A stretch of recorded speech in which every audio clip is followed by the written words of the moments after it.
Are you writing a story? Are you a little confused by what kind of voice or tone the narrator should have? Well, you're in luck. Hi, I'm indie author and vlogger Garrett K. Jones, and this month on Creator's Corner, I'm breaking down the differences between first, second, and third person points of view for writing the narrative of a story.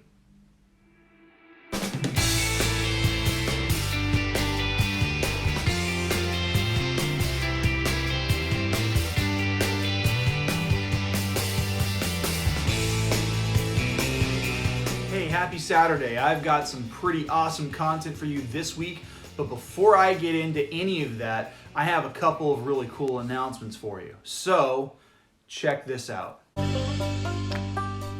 I'll tell you a secret. Old storytellers never die. Story, as it turns out, was crucial to our evolution. We are, as a species, addicted to story. Good stories surprise us. They make us think and feel. But no story lives unless someone wants to listen. Storytelling is one of the oldest traditions and professions. Hi, I'm indie author, vlogger, and podcast host Garrett K. Jones, and I'm doing something a little different. Instead of providing writing tips and encouragement, I'm giving other authors out there a chance to have their short stories and poems be heard. Welcome to Season 3, Storytellers.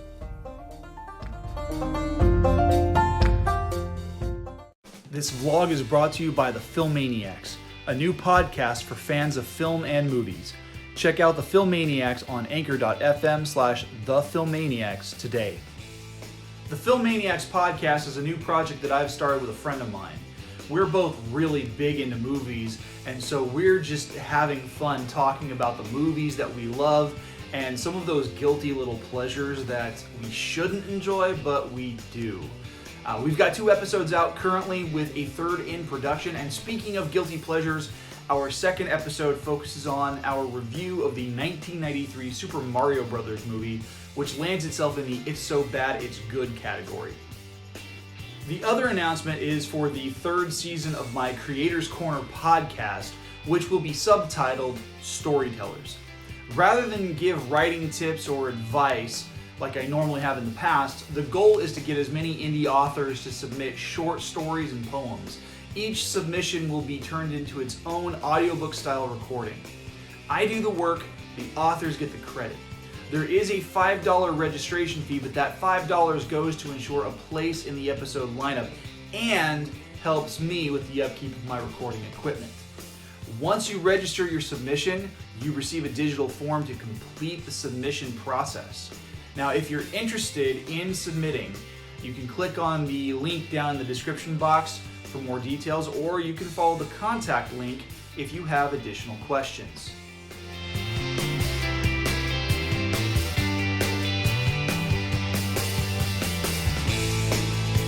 Alright, so today we're looking at narrative POVs and breaking down the different types.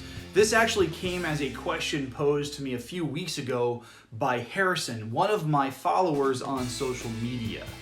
Harrison is a creative writer himself, but he explained to me that he wasn't as familiar with this topic.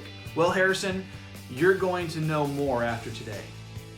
There are actually 4 POVs that an author can choose from. Technically it's 3, but it's better if I just count them out.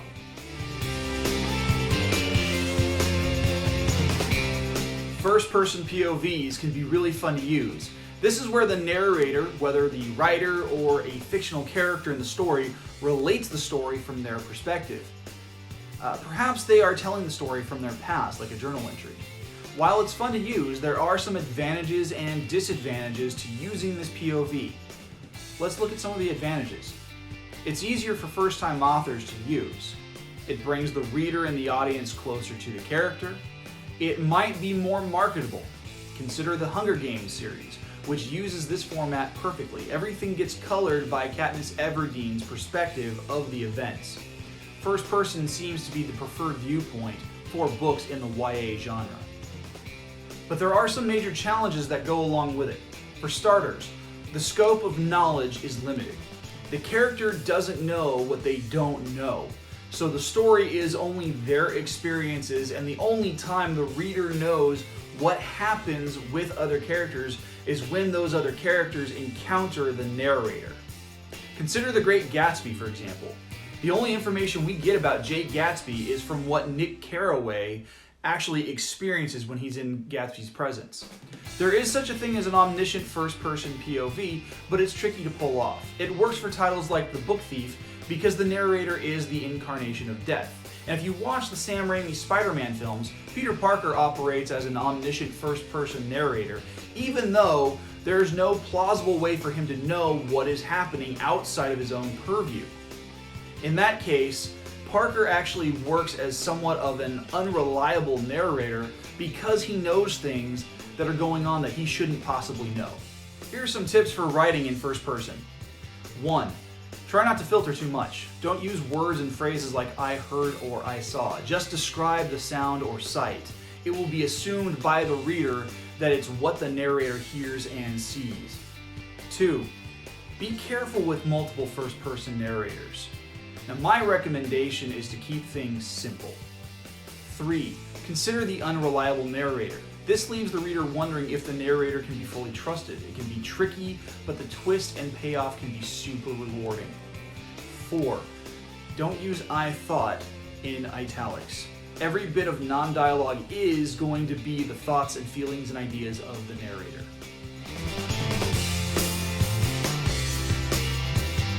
Second person point of view is where the narrator specifically speaks to the reader and incorporates them into the story. It's kind of like virtual reality before VR was really even a thing. Like in those choose your own adventure books that I and a bunch of other kids used to read. There are a few benefits that come along with this POV though. First, it brings the reader closer to the story, making them feel involved in the decision-making process. Second, it creates a distance between the reader and the narrator.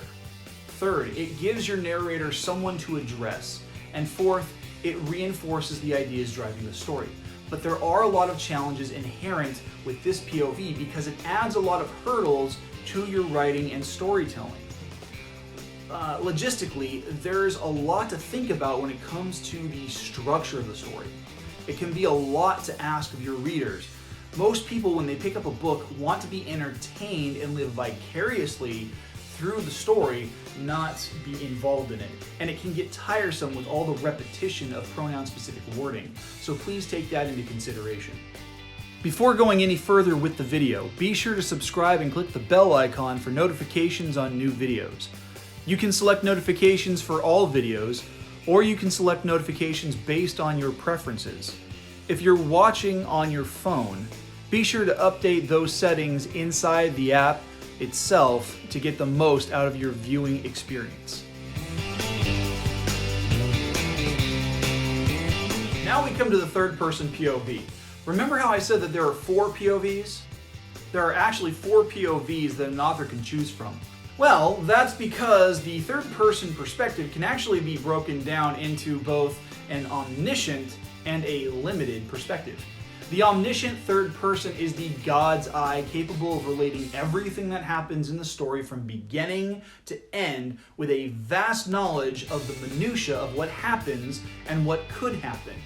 It's one of the oldest narrative forms and it gives a larger scope to the story. And it has some really great benefits too. There's a better use of dramatic irony. Your narrator can have a distinct voice that is separate from any of the characters. It can relay information without it being colored by character perspectives, and it allows for quicker transitions of action.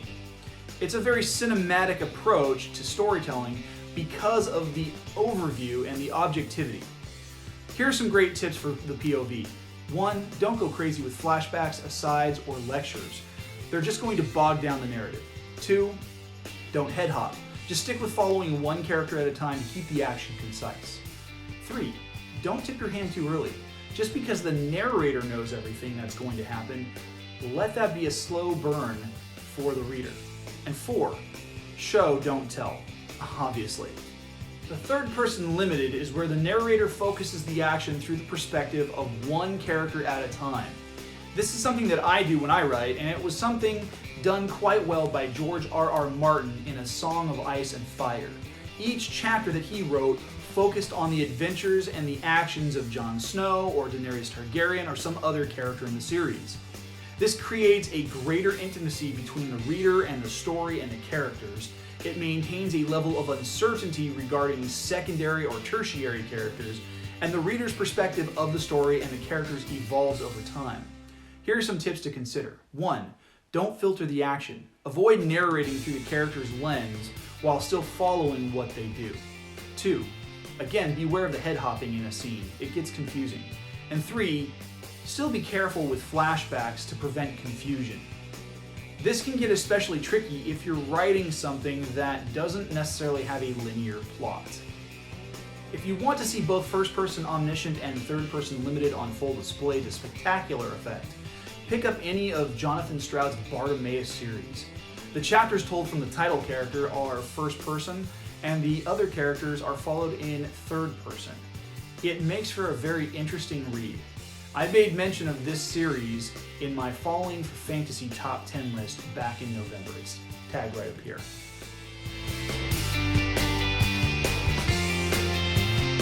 Hey, thanks for watching. If you've gotten this far in the video, please make sure to like and subscribe. It's faithful viewers like you that make doing these videos enjoyable. If you are in a position to do so, please consider becoming a patron on Patreon by going to the link in the description box down below. You'll have the option of 3 support tiers to choose from, each with its own set of sweet perks. Don't forget to follow me on social media. You can find me on Instagram and Twitter at GKJ_publishing. It's a great way to meet other members of the writing community, and I would love to connect with you guys. Lastly, if you're interested in signing up for the 3rd season of my podcast, please make sure that you click the link in the description box down below for more information. And I will see you back here next week for the May edition of Forming Fantasy.